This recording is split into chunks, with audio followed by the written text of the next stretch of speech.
Thank you very much, Larry, for your kind words. I'm really honored to speak in the World Congress of Families.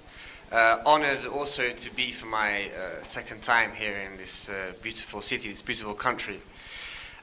Gender education. As you see, we're sort of going around the same theme, and I want to go into it a bit deeper. What is gender ideology and gender education? To know, we have to sort of explain who invented the term gender in this context. Someone called John Money, a sexologist and psychologist, who very clearly separates sex from gender. One thing is sex, all that is for him only biological, and another thing is gender, and that is all that is behavioral and psychological, and what we see in society that we call masculine or feminine, appropriate to man or appropriate to women. And he will say gender identity, role, concerns, as I said, all of that has to do with behavioral and psychological differences between sexes, independently from the fact that they could be intrinsically or extrinsically related to genitalia. And something to know, I suppose most of you know about this, the Reimer twins experiment, but I think I'll just mention it quickly because it's maybe the first example of gender education, in the sense that the parents of these two twins, one of them has had damage in his penis, so they went to John Money because he was famous as also for his sex change operations. And John Money said to them, well, we'll change the sex of this little boy. You'll have to educate him like a little girl, and you'll see that this boy called Bruce, that they changed into Brenda, will grow as a normal girl. John Money, when he wrote about this experiment, he tried to convince everyone that it actually went well. It was a success. The truth was actually the opposite. Brenda had never or hadn't stably identified in being a girl. Afterwards wanted to sort of go back to his real sex and to be called David. And in the end, he committed suicide.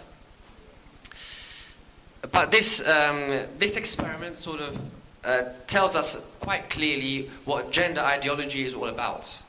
So gender ideology wants to mess about on the sexual identity of people and say that sex can be totally separated from gender, which is all the psychological and the behavioral aspect. Judith Butler, who Kubi mentioned before, says, for example, gender is culturally constructed. If gender is the cultural meanings that the sexed body assumes, then a gender cannot be said to follow from a sex in any way. Taken to its logical limit, the sex-gender distinction suggests a radical discontinuity between sexed bodies and culturally constructed genders. So how do we explain all of that? We could say that gender ideology sort of splits the sexual identity in four elements. You have sex, the biological aspect; gender identity, which is simply the subjective perception of being man, woman, or of another gender identity; gender role, which is the sort of social manifestation of what people consider to be masculine or feminine; and sexual orientation, which is the erotic attraction to one sex or another, or both. So heterosexual, bisexual, homosexual, and maybe other sexual orientations. And the principle of gender ideology is that these four elements can actually be totally separated. So I can have one sort of biological sex, I can have the opposite gender identity, another sexual orientation, and all that will be totally normal. The consequences are these.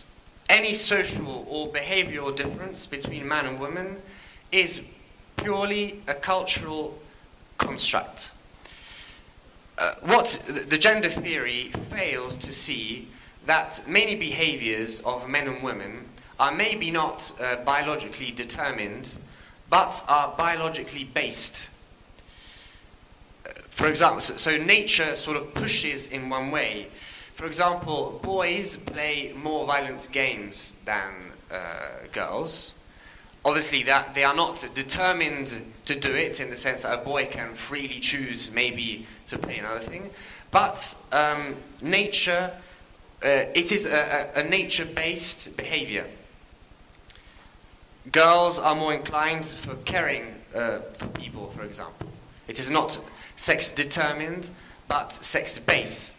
And gender theory will say that all these things have nothing to do with the nature of man and woman, but are purely a social, cultural construction, actually a cultural imposition on boys and girls. So we actually say to boys, since they're born, yeah, you have to play more violently than girls because it's a man to do this.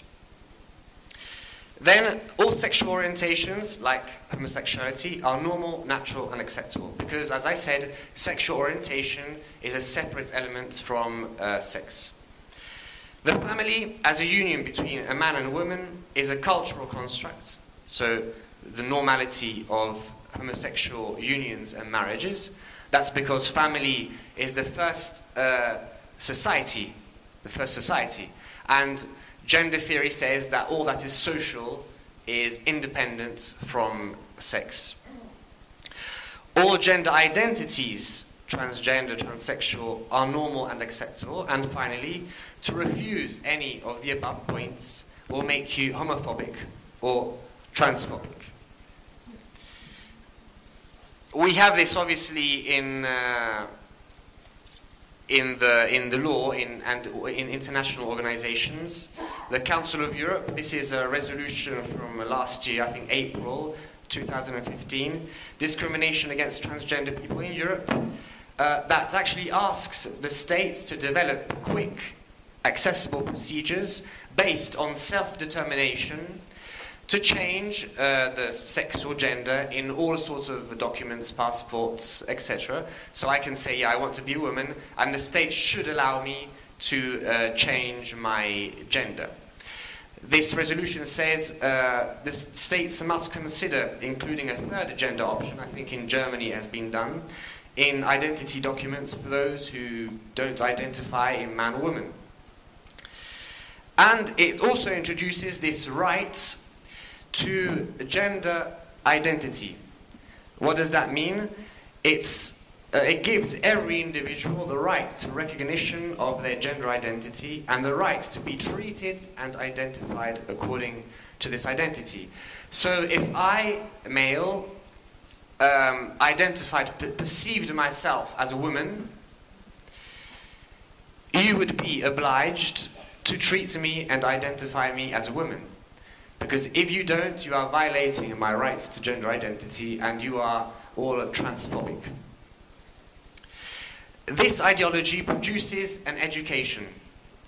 Why? Because they say this explicitly. It's quite hard to convince, adults with their traditions and so on and so forth of this new idea. So we have to start, they say, from children in schools. And what is the sort of steps that they are taking in school programs and projects and so forth? Step 1, replace the word sex by gender. Talk about gender discrimination, gender equality, gender stereotypes, so on and so forth. So the first step is a sort of ambiguous stage. Sometimes gender may seem the same thing as sex, sometimes it seems a different thing. And with this sort of language, they try to start separating these two aspects. Step 2. Use anti-discrimination and anti-bullying programs to introduce the concept that all sexual orientations, gender identities, gender roles and family types are equal. So they will focus, for example, on LGBT bullying. Maybe we're all okay with the fact that, yeah, we can't do violence against any sort of person, even if he's homosexual or transsexual. But they will focus on this to say that violence against LGBT people is actually caused by gender stereotypes, by traditional ways of thinking man and woman. Step 3. Get the children to put step 2 into practice by experiencing different gender roles and identities, like cross-dressing, role-play, etc. I'm thinking of a Rainbow project, for example. It's a project financed by the European Union. And in this project you can find many games that the teachers can propose to the children or the boys and girls. And one of these games is a role-play game where the children can pretend to be, for example, a transgender M to F, so masculine to feminine, with an I don't know, an African partner, something like that, so I can't remember exactly. Or otherwise, in Italy we have had some projects that told children boys to dress like girls and girls to dress like boys, for example. So cross-dressing. And step 4, children will actively promote LGBTQ program, so gay marriage, anti-homo transphobia laws, sex change, right to gender identity, or even become LGBTQ themselves. Q is a queer, if you didn't know. I'll give you some examples. We have the Compasito manual, which is a sort of Council of Europe publication. And here we're sort of in between step 1 and 2. So we have the introduction of gender, which substitutes sex. Sometimes it looks like the same thing as sex, and sometimes we see that they're actually two different things. This Compasito tells us that educators must recognize their own gender stereotypes. Gender equality means equal empowerment and participation for both men and women. This does not imply that both sexes are the same, but rather that they are equal in rights and dignity. That might seem true. So if we read this phrase, we might say, okay, gender for them is the same thing as sex. But actually, if we read further, we will find the definition of gender, which is sex and gender are not the same thing. Gender is a social condition, and that gender refers to the socially constructed roles, behaviors, activities, and attributes. Male and female are sex categories, while masculine and feminine are gender categories. So you see that all that we think of masculine and feminine is actually separated in this manual from sex. And then it goes on to say that basically even to think that homosexuality is a moral sin is homophobic. In Italy we have had some booklets, some books for children from 4 years of age. We have Zap, for example. That's about a transgender boy who wants to become a princess and who happily succeeds in becoming a princess. We have other books like Perché hai due papà, about how wonderful it is to have two fathers who buy a child through surrogacy. We have also some theatre plays for 8-year-olds and above, like this one, Fa Fa Fine it's called. That's about a gender-fluid boy, and I quote, in the presentation, the play says, "Alex has always a very clear idea of who he is. Some days he is a girl, some others he is a boy." And all this is the sort of application of the right to explore different gender identities, which is written in the Standards for Sexuality Education of the World Health Organization, you can see there, that tells us that from 0 to 4 years of age, the child should have the right to explore different gender identities. So, to conclude, I'd just like to say from also our Italian experience, some, what I would call humble advice if gender programs start coming into Georgia too. The first thing is formation and information. That's obviously very important. This Congress is a big part of it. And it's very important to inform, especially parents, of the real consequences of gender theory. In Italy, for example, we have written a report that collects all the different gender or gender-based projects that have been introduced in practically all of the Italian regions. So I can, if this starts in Georgia, you could do a similar thing, I think. The third thing, caution, don't overdo it. Exaggeration is not a good thing. When a project is only ambiguous, it is important to say that it is only ambiguous, because your opponents will always start saying that you are exaggerating, that it's it's only about educating to non-violence and so on and so forth. So it is very important to always keep being objective. And also, as in the fourth point, being non-aggressive and rational. And finally, have a proactive approach. It has been said before, it is important to also to promote good projects. Because the institutions, the ministry might say, okay, but I have to introduce a project against, I don't know, bullying, for example, in schools. So it will be good to create good Christian projects against, for example, violence or bullying in schools. And I think with all this in mind, and with strong determination and will, gender will not invade and conquer this beautiful country. Thank you.